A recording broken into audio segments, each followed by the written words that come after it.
Le baron bleu de Baum et de Dieu. À Gaspard, à Zéphyr, à Lily, Baum.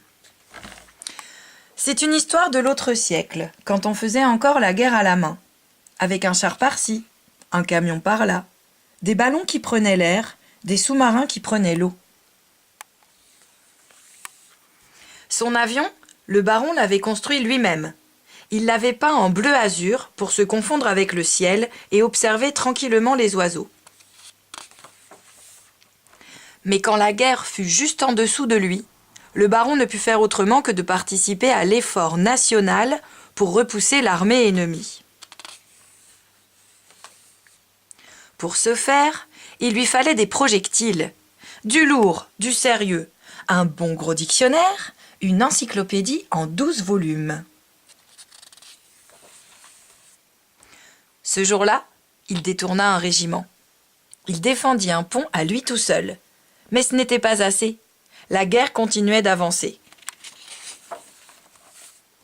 Le baron n'en finissait pas de décrire de grands cercles au-dessus de l'ennemi. Dans son avion, il ne lui restait plus qu'une seule munition. Un roman russe, comme une dernière chance. Guerre et paix. Hélas, le roman n'atteignit pas sa cible.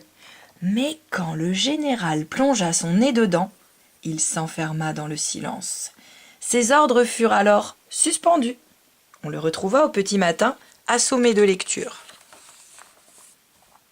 Revigoré par cette victoire, le baron remit les gaz.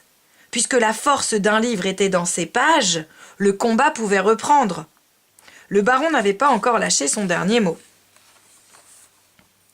La guerre s'éternisant, il ne resta plus sur les étagères de sa bibliothèque que ses livres préférés. Il lui fallait cibler. Dès lors, il largua régulièrement des récits de voyages déroutants, des traités de philosophie explosifs, des théories désarmantes, des ouvrages si passionnants que les soldats s'accordaient de longues trêves.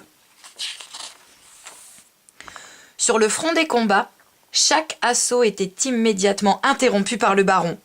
D'une pluie de recettes, d'un lâcher de pensées, d'un tombé de romans historiques. Si le baron lançait un traité d'astronomie, on n'espionnait plus que les étoiles. Quand le baron semait des poèmes, il poussait des poètes. Le baron devenait de plus en plus stratège, au point de larguer le début d'un roman au-dessus de son camp et la fin sur les lignes ennemies, pour ainsi amorcer le dialogue. Et puis un jour, le baron eut une idée de génie, de celles qui font taire les guerres. Il largua le courrier des familles des soldats en prenant soin d'intervertir les lettres des deux camps. Dès lors, tous les soldats furent touchés au cœur. Tout naturellement, la guerre s'éteignit et le baron bleu fut décoré des armes et des lettres.